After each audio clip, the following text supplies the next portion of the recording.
Hey, what's good, YouTube? It's your boy Lushin, and we're back with another YouTube video. Today, I'm going to be actually going into my top animes of 2020. This will probably be a top 5 because I didn't watch a lot of animes in 2020, but I also got into like some new big names in 2020 that I didn't look at before. So to start this one off, we're going to be starting with one of my favorites of 2020, My Hero. My Hero Academia is a story of young Midoriya, also known as Deku. Deku goes from being essentially quirkless to eventually getting a quirk from the number one hero, All Might. A quirk is a superpower that all the people have, except for a specific few. Deku was quirkless, but because of All Might and his ability, one for all, he ended up getting a quirk. For the reason I like My Hero Academia and watch it is because of the fight scenes. The fight scenes are really good. They're A1 in my opinion. Like, man, it's just something about it. It gives me so much nostalgia, and it's like it gives me that like Dragon Ball feel, like that thing that made me hype when I watched it. Like that.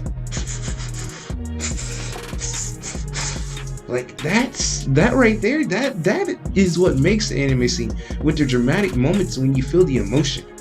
The only downside to My Hero has to be the fact that Deku cries all the time over little things, man. I bet you if this man was real and he was going to school, bro, he would cry over making an A on his math test pretty much consistently.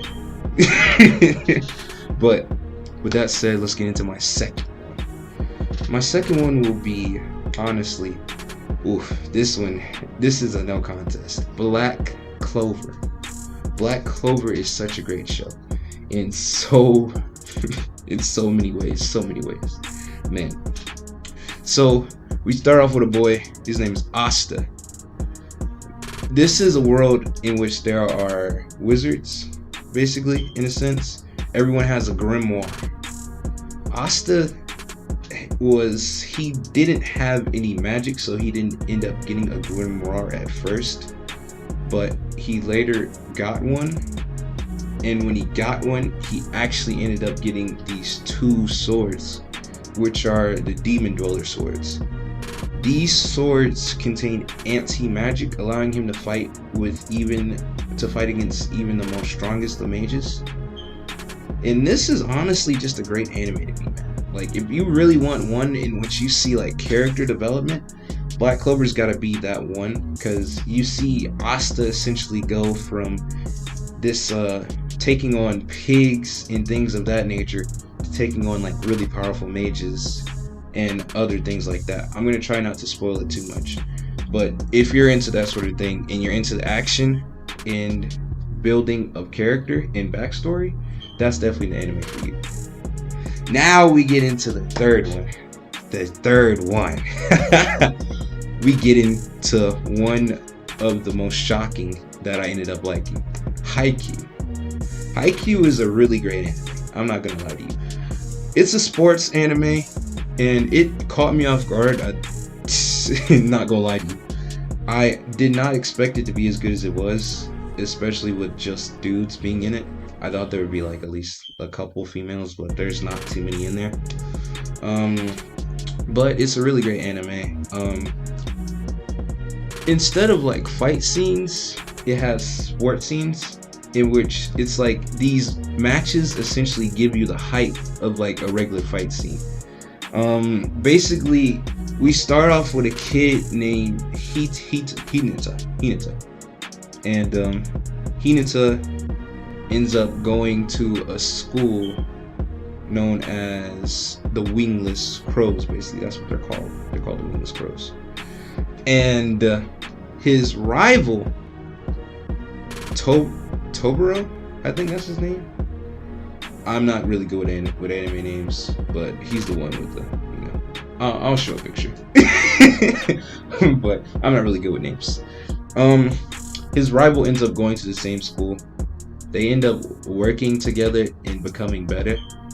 The development is really there because essentially they go from having like such a hard time at first to becoming good, and Hinata coming from a very crappy team in which like his team was basically made of not really volleyball players to going to a team in which is made of volleyball players, and you see the progression of where they go from not having really enough to like getting back to having enough, and honestly just being real championship threats.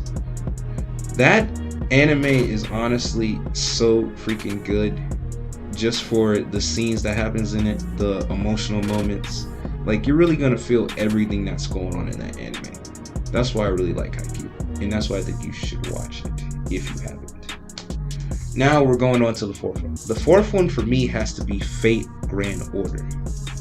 I never watched this anime before. Fate Grand Order is a really great anime. I watched Fate Stay Night. Fate Grand Order is basically the story of I can't remember that boy's name, man. I haven't watched Fate Stay Night in so long. I can't remember his name, but it's gonna show up on the screen. Basically, it's the story of his dad, and basically how the Holy Grail War ended up starting, basically, in a sense. And the Grail War is really interesting. Fate's Grand Order is a must-watch, in my opinion, for the fight scenes, the build-up, the backstory. And as I said, there is a sequel to it, in which the sequel is known as Fate Stay Night, which involves the dude's son. But you get all the backstory as to like what happened, how the explosion that happened in Fate Stay Night, if you've already watched it, how that ended up happening, and basically how the Holy Grail came to terms, and how his father ended up dying in a sense. Alright, now we move on to my number 5. In all honesty, I didn't think too much about my number 5, so just give me a sec.